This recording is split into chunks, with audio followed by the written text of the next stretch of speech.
Cumprimento a igreja com a paz do Senhor. Parabéns aos papais. A gente sabe que é uma data comercial, mas a gente se alegra mesmo assim, né? Já faz parte da nossa cultura, né, pastor? A gente se alegra. Aí, ó, tá vendo? A benção chega, irmãos.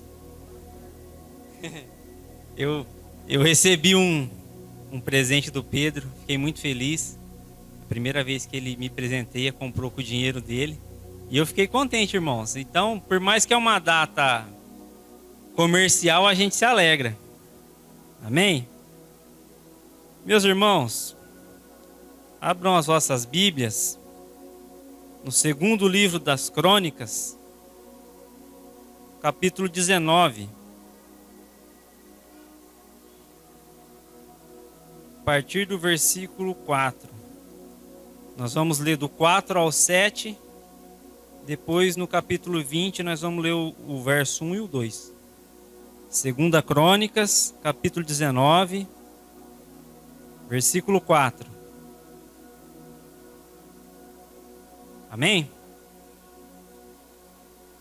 Diz assim a palavra do Senhor: Josafá morava em Jerusalém e percorreu de novo a nação, desde Berseba até os montes de Efraim, fazendo-os voltar para o Senhor, o Deus dos seus antepassados. Ele nomeou juízes em cada uma das cidades fortificadas de Judá, dizendo-lhes: considerem atentamente aquilo que fazem, pois vocês não estão julgando para o homem, mas para o Senhor, que estará com vocês sempre que derem o veredito. Agora, que o temor do Senhor esteja com vocês.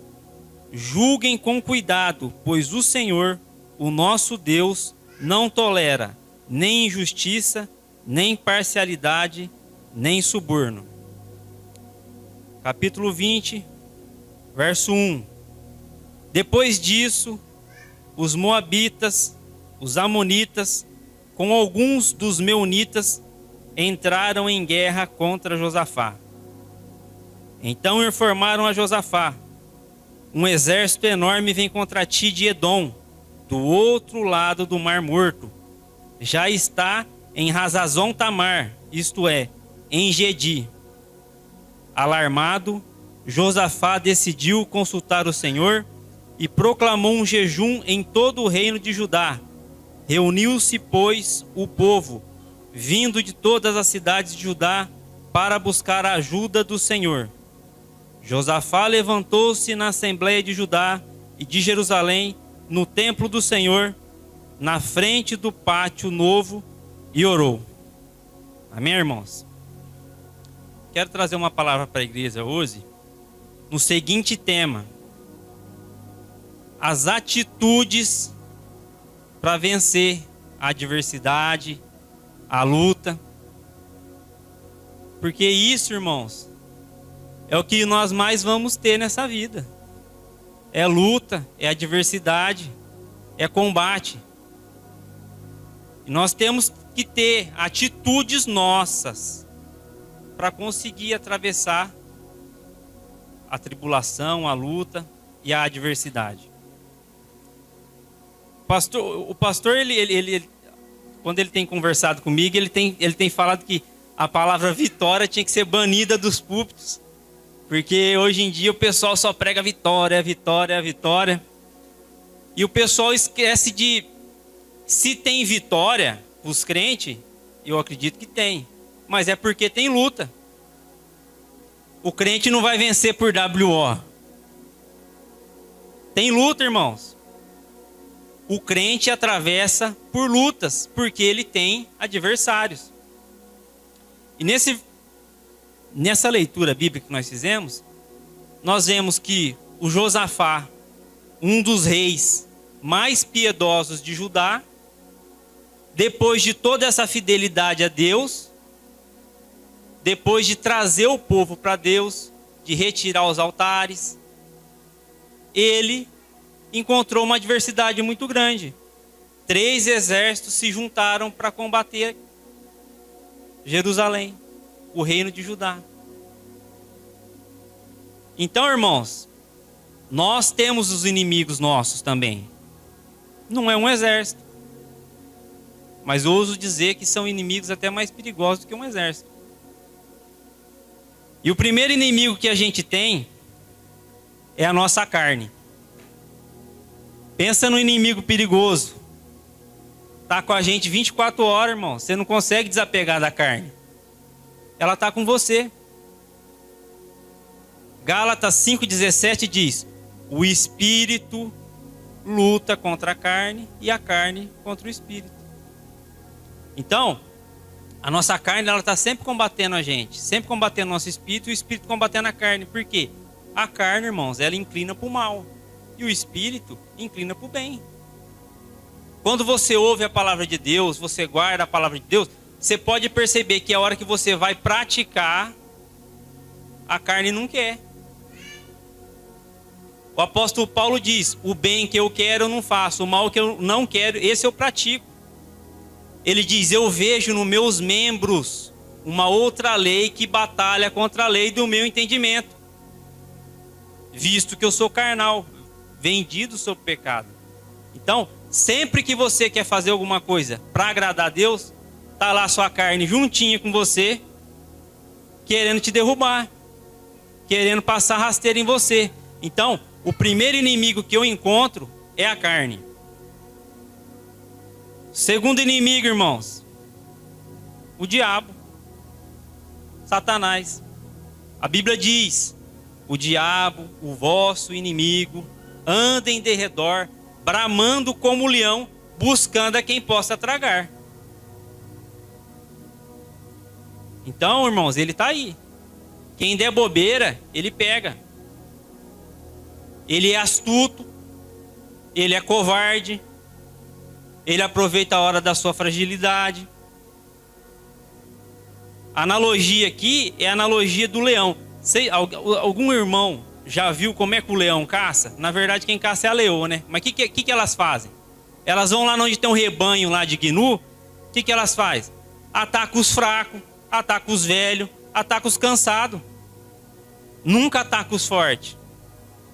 E o diabo é desse jeito. Ele está andando aqui no meio da igreja, ele está vendo a sua fraqueza, está vendo a minha. E ele está esperando a hora de dar o bote. Ele é sagaz. A Bíblia diz: as astutas ciladas do maligno. A cilada dele é astuta.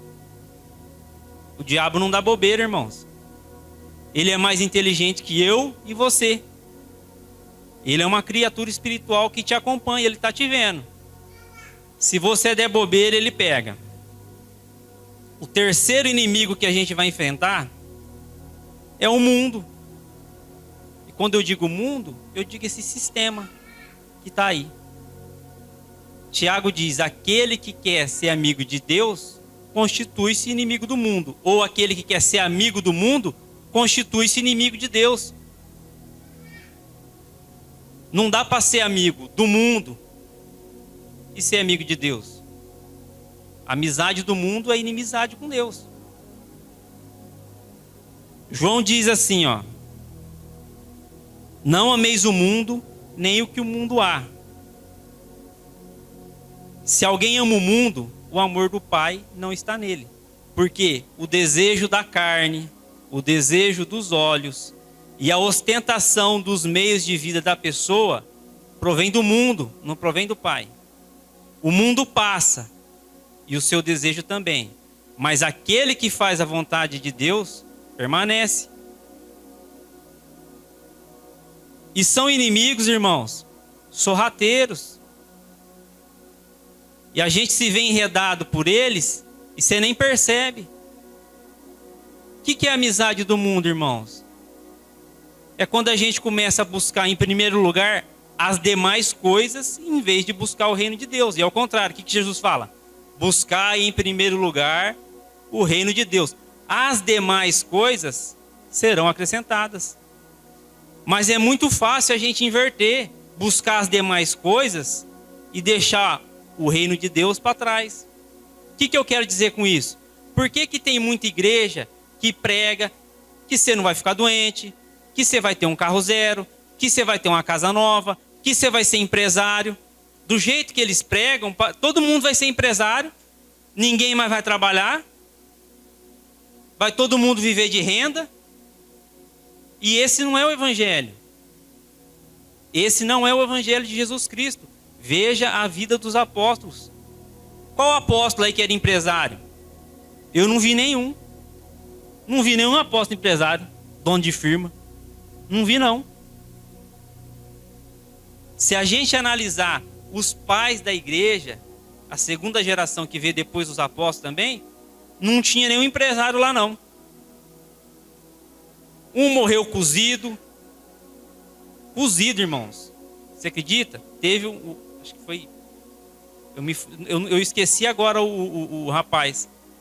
Ele era pastor da igreja de Éfeso. Ele assumiu Éfeso depois de João, discípulo de João. Policarpo.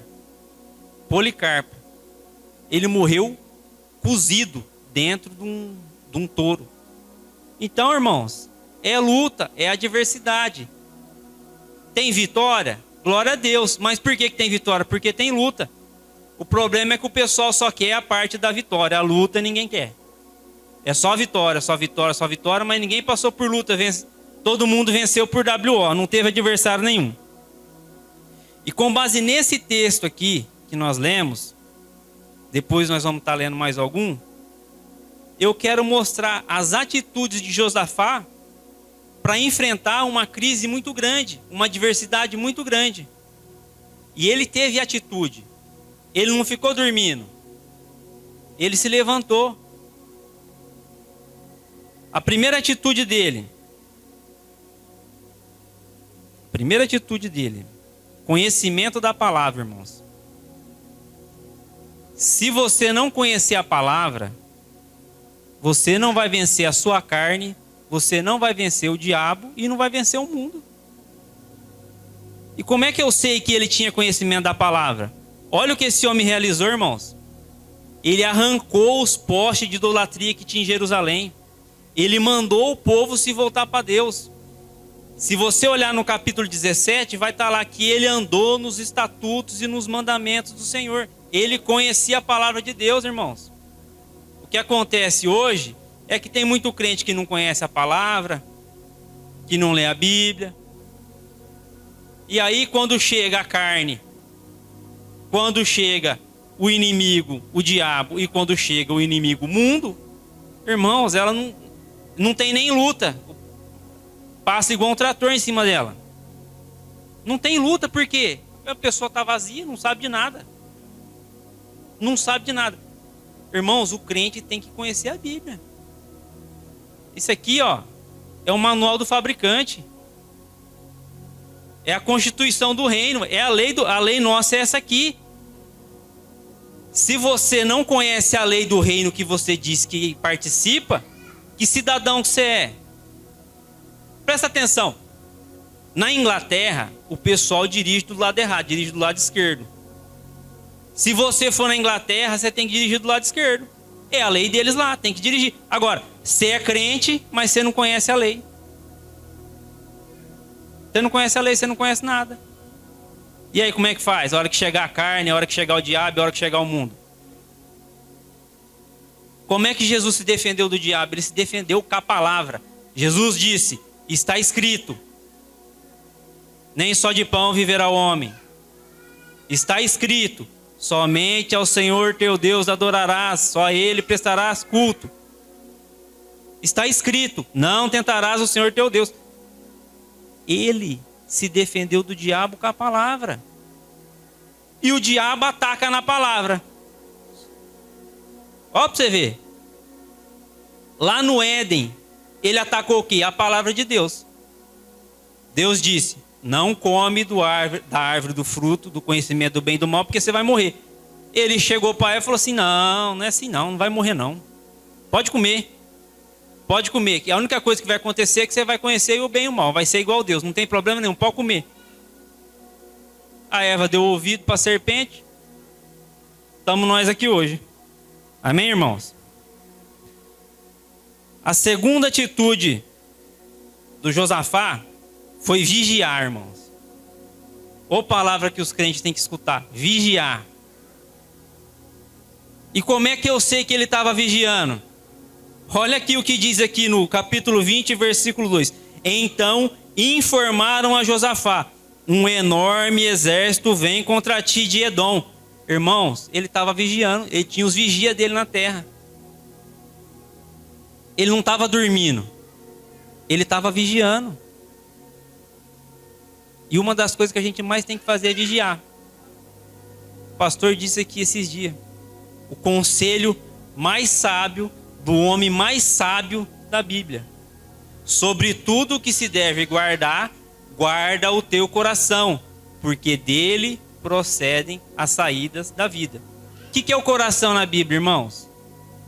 Não é esse músculo que bate aqui.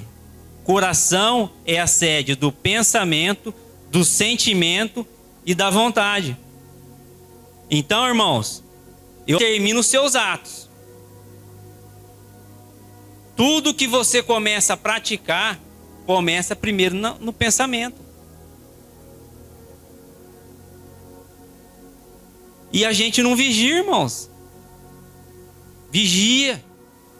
Vigia seu filho. Esse dia o pastor colocou lá no grupo: ó o celular da criançada aí, presta atenção. Tem molecada vendo coisa que não pode. Tem que vigiar, irmão. Você vai confiar em criança? A criança não responde por ela, não sabe de nada. Não sabe de nada da vida. E depois que o negócio estiver desandado, para arrumar, dá um trabalho que só o sangue do cordeiro. Tem que vigiar. Vigia com quem que sai, até a hora que fica na rua. Ó, o moleque de 17 anos e sai e volta no outro dia. Eu, quando eu tinha 17 anos, eu saía e voltava no outro dia. Eu era para ter morrido e só chegar a notícia para minha mãe: ó, seu filho morreu. Minha mãe não sabia nem onde eu estava. Não sabia nem onde eu estava. Eu contava, esses dias eu compartilhei com a irmã Francisca e com o irmão ali.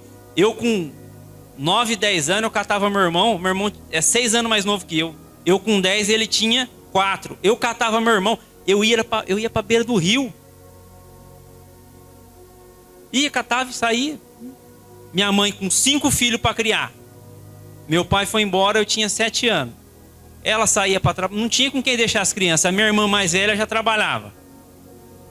Era para rua o dia inteiro. Então, irmão, se você tem oportunidade, hoje a gente tem uma vida mais estruturada, vigia.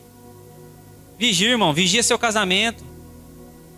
Vigia esse negócio de WhatsApp, esse negócio de Facebook aí. Vigia, irmãos. Você perde o casamento aí por causa de bobeira. Tem que vigiar. Ó Davi. Por que Davi foi o homem segundo o coração de Deus, o maior adorador da Bíblia. E a Bíblia não esconde nada. Eu gosto da Bíblia porque a Bíblia não esconde. Tá lá. Cometeu o adultério e o assassinato. Tá lá tudo junto. O mesmo Davi, o homem segundo o coração de Deus, ele fez isso aí. Se Davi fez isso, irmãos, imagine a gente. O que a gente não faz? Mas por que ele fez isso? Porque não vigiou. Se você for ler a história, você vai ver que está lá. Na primavera, no tempo em que os reis saem para a guerra, Davi mandou Joabe e o seu exército cercar a terra dos amonitas. E ele ficou na onde? Dormindo em casa. Não vigiou com as suas obrigações como rei. Ele ficou dormindo. A Bíblia fala que ele acordou à tarde e foi olhar na janela. Foi lá espiar. E aí o que ele viu? Viu uma mulher nua. Um estímulo visual, irmãos, demora 0,3 de segundo para chegar no cérebro. Não dá tempo nem de piscar, ele já chegou. E aí ele não vigiou. Ele cometeu um adultério. Para encobrir o adultério, ele cometeu um assassinato. E o homem que derrotou o gigante foi o mesmo homem que cometeu um adultério, um assassinato, porque não vigiou, irmãos. A carne é fraca. Cristo disse que a carne é fraca, irmão. Se Cristo disse que a carne é fraca, não vai achando que ela é forte, não. Amém, irmãos? Segunda atitude, a terceira atitude dele. Olha o que diz aqui, ó. Josafá decidiu consultar o Senhor. Tem que consultar o Senhor. Só que ele não consultou o Senhor de qualquer jeito. Como é que ele consultou? Com jejum e oração, irmãos. Como é que você quer chegar para consultar a Deus? Você não ora? Você vai consultar a Deus que jeito? Não tem jejum. Não tem nada. Ah, vai consultar a Deus. Tem que orar, irmãos. Jesus orou. Se Jesus orou, imagine eu e você. E é uma luta, porque a carne não quer. Aparece um monte de coisa. A gente não quer, por quê? Porque tem os inimigos. Tem o inimigo carne, o inimigo diabo e o inimigo mundo. Tá lá. Tudo que você vai fazer pro lado espiritual, você tem esses 3 adversários. Não estou dizendo que é só esses 3. Tem até mais. Mas o que me veio na mente foram esses 3 adversários que a gente precisa vencer. E por que, irmãos, que a gente precisa ter um momento de jejum? Irmãos, quando você jejua, eu pelo menos sou assim. Você quer ver um cara manso, é quando eu estou jejuando. E a casa pode estar virada para o ar, irmão. Você está na paz, irmão. Você está na presença de Deus. Você está matando a carne. Você está mostrando para a carne que quem manda é você, não é ela que manda no você, não. Você não vive por causa da carne. A carne é que vive por causa do Espírito. Você está mostrando para a carne. Quando você jejua, você está mostrando para a carne quem é que manda. Então, quando você perceber que você está muito carnudo, jejum, vai jejuar. Vai jejuar que você vai ver como é que você fica manso. Você amansa a carne. Amém, irmãos? A oração. Irmãos, fica até esquisito da gente pregar, porque tudo que eu estou pregando aqui é tudo que a gente já sabe fazer. O problema é que a gente não faz. Esse aqui é o negócio. Todo mundo sabe que tem que vigiar, que tem que orar. Tem a quinta-feira do jejum aqui, que a igreja faz. O negócio é a gente começar a praticar, irmãos. Vamos começar a praticar. Quando você ora, irmãos, você move o coração de Deus. Quando você ora, você molda o seu caráter. Você começa a orar, você começa a alinhar a sua vontade com a vontade de Deus. Quando você começa a pedir aquilo que Deus quer te dar, você vê a resposta da oração. É que às vezes a gente começa a orar uns negócios que não tem nada a ver.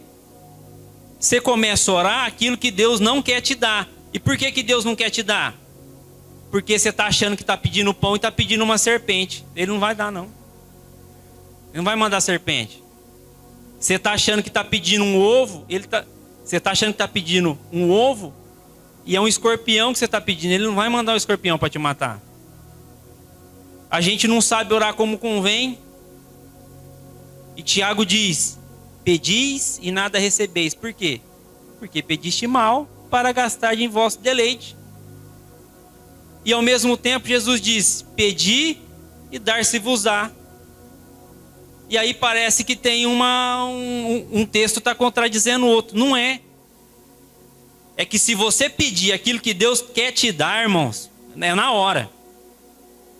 Eu contei lá no monte o testemunho, que a minha menina estava afogando, estava quase morrendo. Eu clamei: Senhor, tem misericórdia. Eu nem abri a boca. A hora que eu falei: Senhor, tem misericórdia, ela desengasgou, ela já estava mole, o olho já estava ficando branco.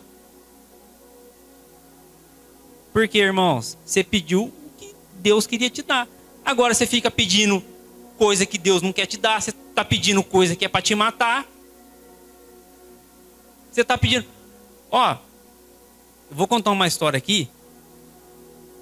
Aconteceu lá em Ribeirão Preto. Eu acho que é em Ribeirão Preto. Quem me contou essa história foi um rapaz que trabalha comigo. Falou assim, Franca. Ribeirão Preto não, Franca. O rapaz é lá de Franca. Ele falou assim, uma das famílias mais ricas de Franca. O menino deles, 18 anos, passou no vestibular de medicina da USP de Ribeirão. Melhor medicina do país. Pessoal rico. Fizeram uma festa lá, a noite inteira, bebendo, churrasqueando. Entrou o menino no carro com mais 3 amigos. Ele andou 2 quilômetros e entrou dentro de um rio com um carro importado. Eu não me lembro agora se era um Porsche, o que era, não lembro. Entrou dentro de um rio com o carro, irmãos. Morreu todo mundo. Você acha que esse pai, se ele soubesse que o filho dele ia morrer com o carro, ele tinha dado o carro para a criança sair? Um moleque de 18 anos morrer e matar 3 pessoas junto com ele? Ele não tinha dado, irmãos. Se ele soubesse, ele não tinha dado. Mas Deus sabe que se ele te der um negócio, de repente vai te matar. De repente você vai ficar orgulhoso. Então ele não dá. Deus só nos dá aquilo que nós estamos preparados para receber. Se você não estiver preparado para receber, não adianta que ele não vai dar. E é na oração que você vai entrar nesse movimento. Entrar em sintonia com Deus. Quando você estiver tirando um período de oração, consagrando, orando, jejuando, buscando a presença de Deus, você vai ver que até a sua oração muda. Esse negócio, essa pedição acaba. Essa pedição acaba, irmãos. Porque aí você começa a lembrar dos outros. Você começa a lembrar do irmãozinho que está lá caindo. Você começa a lembrar, irmãos. Porque a gente às vezes vê um irmão fraco na fé, fazendo coisa que não deve, e a gente mete o pau. Mas ir lá, levantar de madrugada e orar. Ô Senhor, restaura aquele irmão que está caindo. Restaura. Às vezes você nem conhece.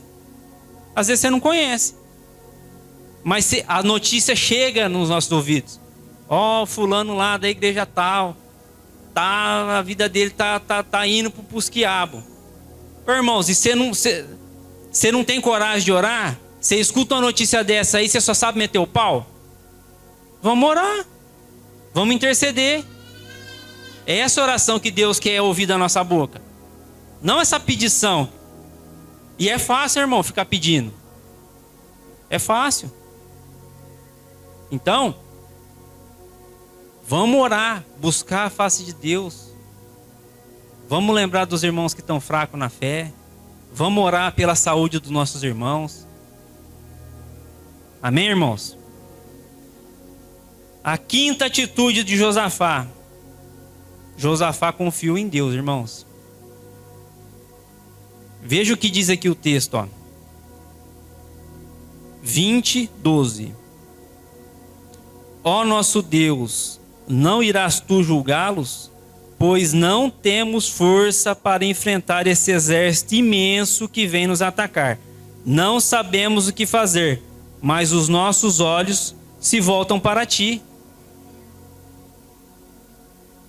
Pedro diz: lançando sobre ele, Jesus, toda a vossa ansiedade, porque ele tem cuidado de vós.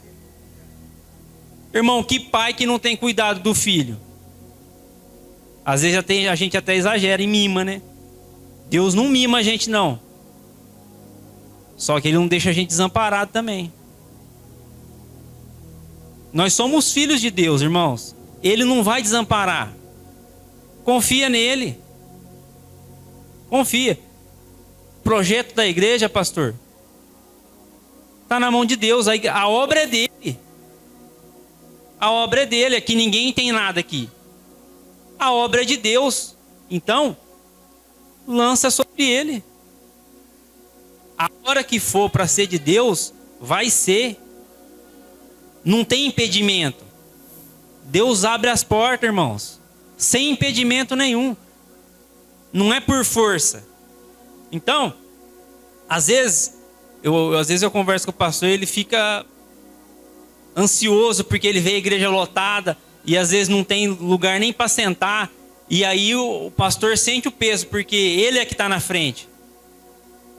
Mas é o seguinte, é melhor a igreja lotada e crente em pé lá, ó, do que uma igrejona grande, sem a presença de Deus, onde não tem mais a pregação da palavra, onde a pessoa sobe no púlpito e começa a falar abobrinha. Eu já vi. Igreja grande, o cara subir no púlpito e não tem Bíblia, irmãos. Graças a Deus, até hoje, todos os irmãos aqui que eu vi aqui pregar, seja o pastor, seja o mais humilde dos obreiros, pregou com a Bíblia. Pregou a Bíblia. Independente da capacidade de cada um, do conhecimento de cada um, pregou a Bíblia, irmãos. Isso é que a gente tem que valorizar. Não é cadeira, não é bebedouro, não é... Entendeu? Valoriza a palavra. Valoriza o Espírito Santo de Deus. Porque você pode estar numa igreja bonita, uma igreja ajeitada, mas Deus não está lá, irmãos. Aí não adianta. Não adianta, não.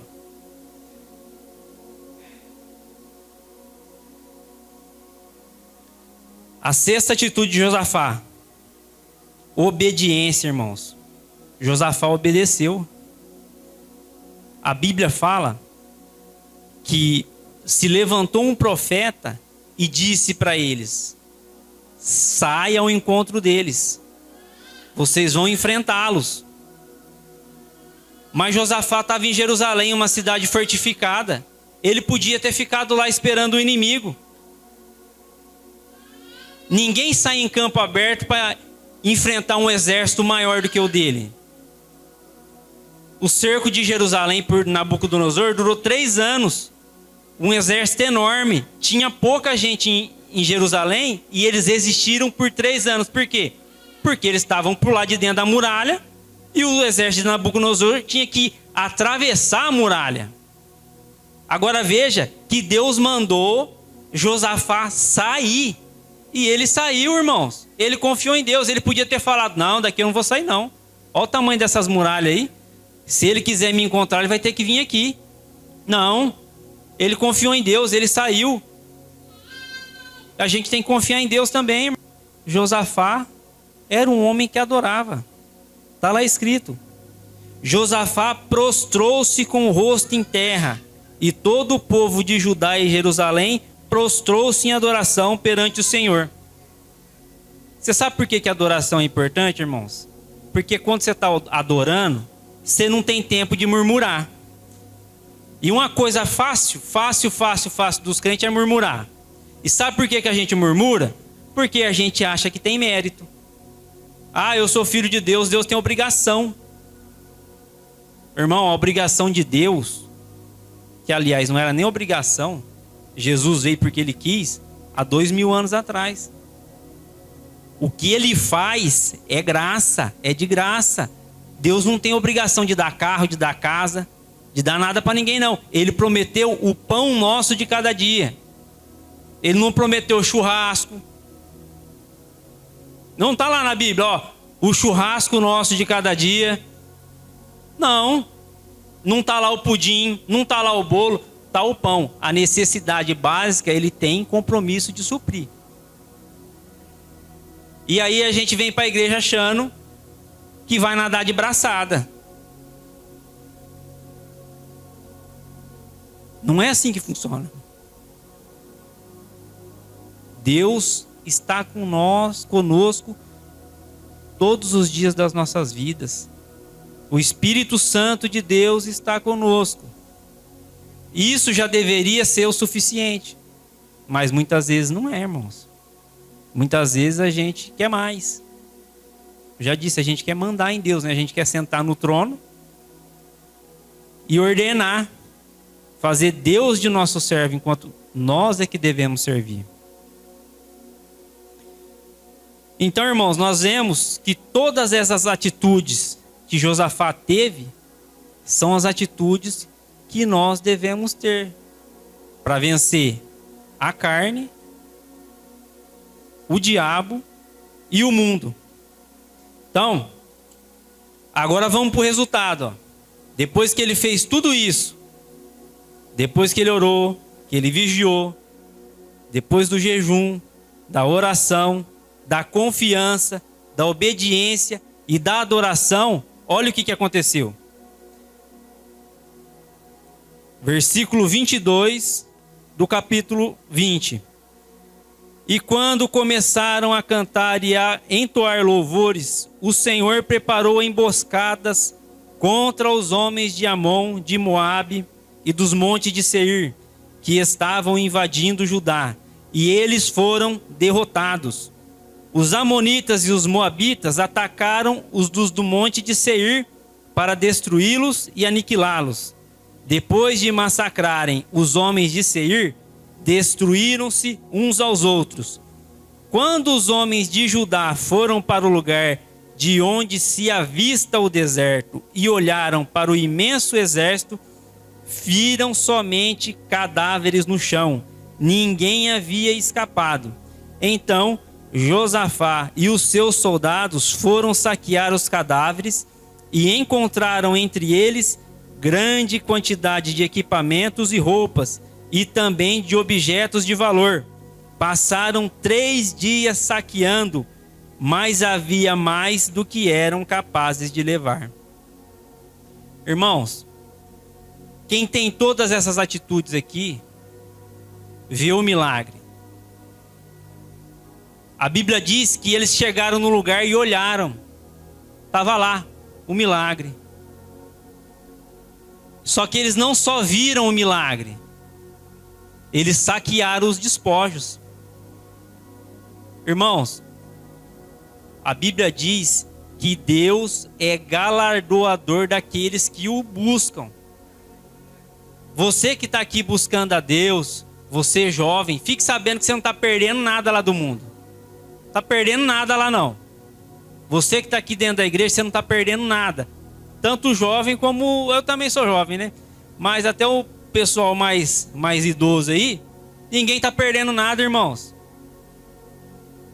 Muitas vezes você pode pensar que você está aqui dentro da igreja, você está perdendo o mundão lá. O mundo, ele tem um monte de coisa para oferecer para a carne. Mas é coisa de 15, 20 minutos, o prazer do mundo acaba. Mas o prazer de você estar na presença de Deus, ele é contínuo. Então, depois que você dá todos esses passos, você vai ver o milagre de Deus na sua vida. E você vai ter milagre para contar. Não vai ser milagre dos outros só que você vai testemunhar. Você vai ter testemunho para falar. Às vezes é coisa pequena, igual do irmão Gilmar. A gente acha que testemunho tem que ser coisa grande. Às vezes é coisa pequena, às vezes é um machado. Lembra de Eliseu? Caiu um machado lá. O irmão chegou para Eliseu: Senhor, o machado caiu e era emprestado. O que é um machado? Vai lá, arruma outro machado. Mas ele foi no profeta falar do machado, uma coisa simples.